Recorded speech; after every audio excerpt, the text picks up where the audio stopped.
carnal ou espiritual? Carta do apóstolo Paulo a Tito, capítulo 3, versículos 3 ao 8, diz assim: Porque também nós éramos, noutro tempo, insensatos, desobedientes, extraviados, servindo a várias concupiscências e deleites, vivendo em malícia e inveja, odiosos, odiando-nos uns aos outros. Mas quando apareceu a benignidade e caridade de Deus, nosso Salvador, para com os homens, não pelas obras de justiça que houvéssemos feito, mas, segundo a sua misericórdia, nos salvou pela lavagem da regeneração e da renovação do Espírito Santo, que abundantemente Ele derramou sobre nós por Jesus Cristo, nosso Salvador, para que, sendo justificados pela sua graça, sejamos feitos herdeiros, segundo a esperança da vida eterna. Fiel é a palavra, e isto quero que deveras afirmes, para que os que creem em Deus procurem aplicar-se às boas obras. Essas coisas são boas e proveitosas aos homens. Uma pergunta que podemos fazer nesse devocional é: por que existem tantos ditos cristãos carnais no meio da igreja, no meio do povo de Deus? A resposta é: porque estes não foram regenerados. Mas como? Versículo 5: não pelas obras de justiça que houvéssemos feito, mas, segundo a sua misericórdia, nos salvou pela lavagem da regeneração e da renovação do Espírito Santo. Como é que nós somos regenerados? Pela lavagem da regeneração e da renovação do Espírito Santo. Ou seja, a regeneração é uma obra realizada por Deus através do Espírito Santo em nosso interior. Na carta de Paulo aos Efésios, no capítulo 5, versículos 26 e 27, nós lemos: para a santificar, purificando-a com a lavagem da água pela palavra, para a apresentar a si mesmo igreja gloriosa, sem mácula, nem ruga, nem coisa semelhante, mas santa e irrepreensível. Então nós vemos aqui mais uma vez a menção da lavagem. Nós, através da regeneração, somos lavados. E essa lavagem se dá através do Espírito Santo e da palavra. Nós somos purificados, nós somos santificados pelo Espírito Santo de Deus em conjunto com a palavra de Deus. Tanto o Espírito Santo quanto a palavra são meios pelos quais nós somos santificados por Deus. A regeneração se dá por meio do Espírito e por meio da palavra. Foi isso que o Senhor Jesus ensinou para Nicodemos. Tem que nascer da água e do Espírito. É por meio desta regeneração que aqueles que antes eram carnais, agora são capacitados e transformados internamente para viverem uma vida totalmente diferente, não mais como carnais, mas como espirituais em Deus, vivendo uma vida em santificação e automaticamente uma vida irrepreensível diante de Deus. Claro que estes ainda são falhos, ainda são sujeitos a erros, e ao cometê-los devem confessá-los em sinceridade e verdade, buscando em Deus, por meio de Cristo, o perdão para os seus pecados mediante o arrependimento sincero, resultado do convencimento do Espírito Santo. Porque o arrependimento genuíno, ele é algo que nós só conseguimos manifestar diante de Deus através da ação do Espírito Santo na nossa vida. O arrependimento provém de Deus através da ação do seu Espírito nos convencendo internamente. A graça de Deus não é desgraça e a liberdade em Cristo não é libertinagem. Em Tito, capítulo 2, versículos 11 ao 15, nós lemos: porque a graça de Deus se há manifestado, trazendo salvação a todos os homens, de todas as idades e de todas as classes, ensinando-nos que, renunciando à impiedade e às concupiscências mundanas, vivamos neste presente século sóbria, justa e piamente, aguardando a bem-aventurada esperança e o aparecimento da glória do grande Deus e nosso Senhor Jesus Cristo. Se alguém te perguntar, mas por que você está vivendo a vida desta forma, renunciando às concupiscências da carne? Você responde com Tito, capítulo 2, versículo 13, porque eu estou aguardando a bem-aventurada esperança, o aparecimento da glória do grande Deus e do meu Senhor Jesus Cristo. Versículo de número 14, o qual se deu a si mesmo por nós, para nos remir de toda iniquidade e purificar para si um povo seu especial, zeloso e de boas obras. Fala disto e exorta e repreende com toda a autoridade, ninguém te despreze.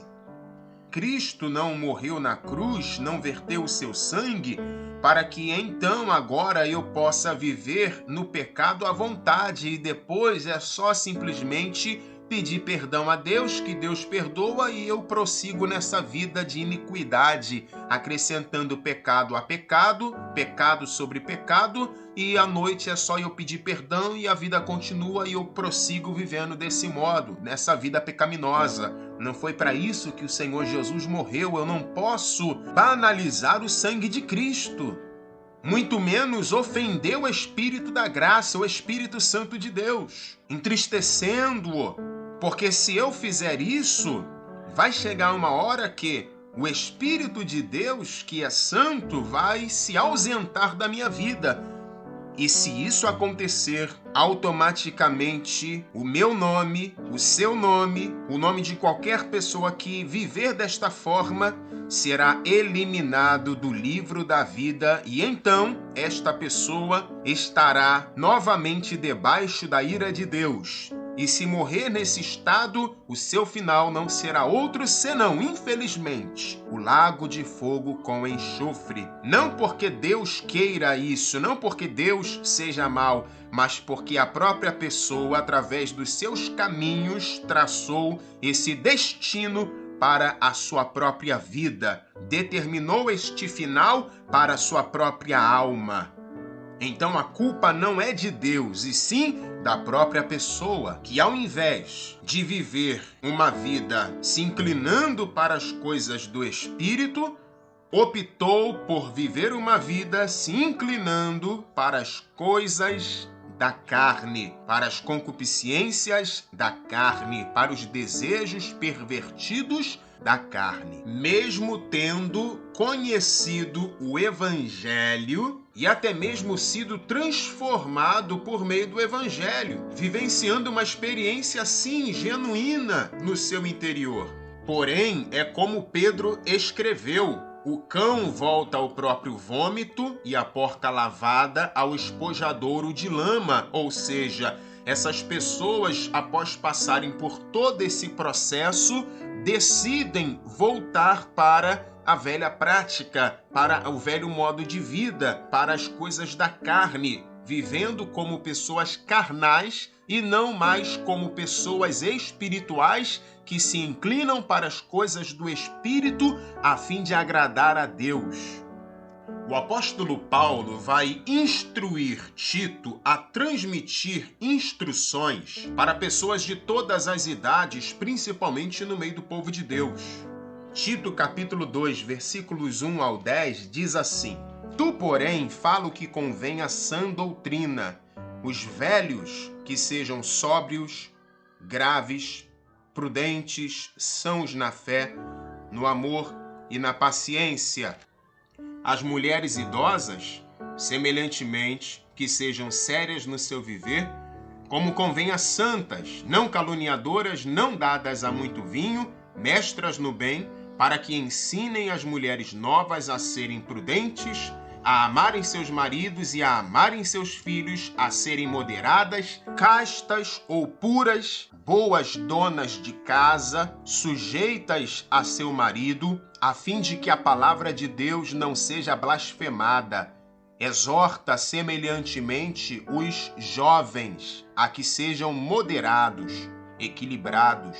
Em tudo te dá por exemplo de boas obras. Na doutrina, no ensino, mostra incorrupção, gravidade ou seriedade, sinceridade, linguagem sã e irrepreensível, para que o adversário se envergonhe, não tendo nenhum mal que dizer de nós. Exorta os servos a que se sujeitem a seu senhor, e em tudo agradem, não contradizendo, não defraudando, antes mostrando toda boa lealdade, para que em tudo sejam ornamento da doutrina de Deus nosso Salvador. Nós temos aqui, então, instruções para pessoas de todas as idades e de todas as classes. No capítulo 3, versículos 1 e 2, nós também lemos o seguinte: Admoesta-os a que se sujeitem aos principados e potestades, ou seja, às autoridades governamentais, que lhes obedeçam e estejam preparados para toda boa obra, que a ninguém infamem, nem sejam contenciosos, mas modestos, mostrando toda mansidão para com todos os homens.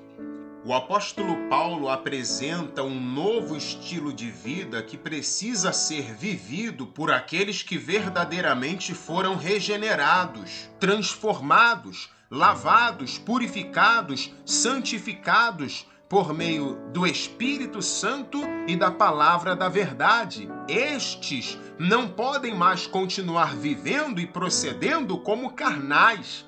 Devem agora proceder e viver sim como espirituais, andando na contramão da direção na qual o mundo está caminhando, ou seja, em direção ao abismo. É para esse destino que o mundo, sem Deus e sem Cristo, que se inclina para as coisas da carne, está caminhando. Esse é o final de todos aqueles que se inclinam para as coisas da carne e não para as coisas do Espírito.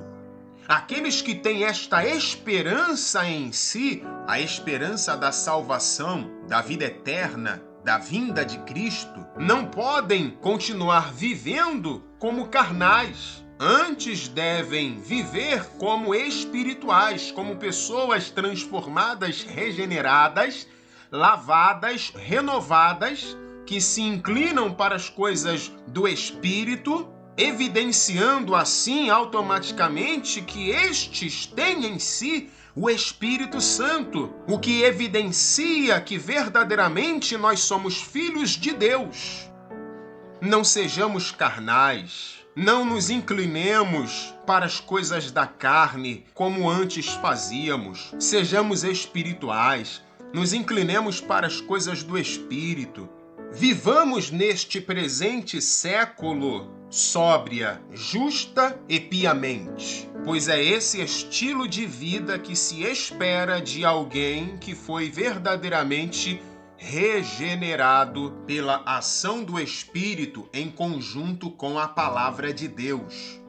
se é que verdadeiramente nós fomos lavados, regenerados e renovados. Aqueles que estão aguardando a bem-aventurada esperança e o aparecimento da glória do grande Deus e nosso Senhor Jesus Cristo, o qual se deu a si mesmo por nós, para nos remir de toda iniquidade e purificar para si um povo seu, especial, zeloso e de boas obras, não devem viver como carnais, se inclinando para as coisas da carne, satisfazendo as concupiscências, os desejos pervertidos da carne, fazendo deste o seu estilo de vida. Antes devem renunciar estas coisas, já que agora fazem parte do povo de Deus, um povo salvo, para Deus e para Cristo. Um povo que precisa se exercitar na prática de boas obras, sendo um povo ativo e produtivo e não apático dentro do reino de Deus. Carnal ou espiritual? O que você tem sido e o que você será a partir de agora?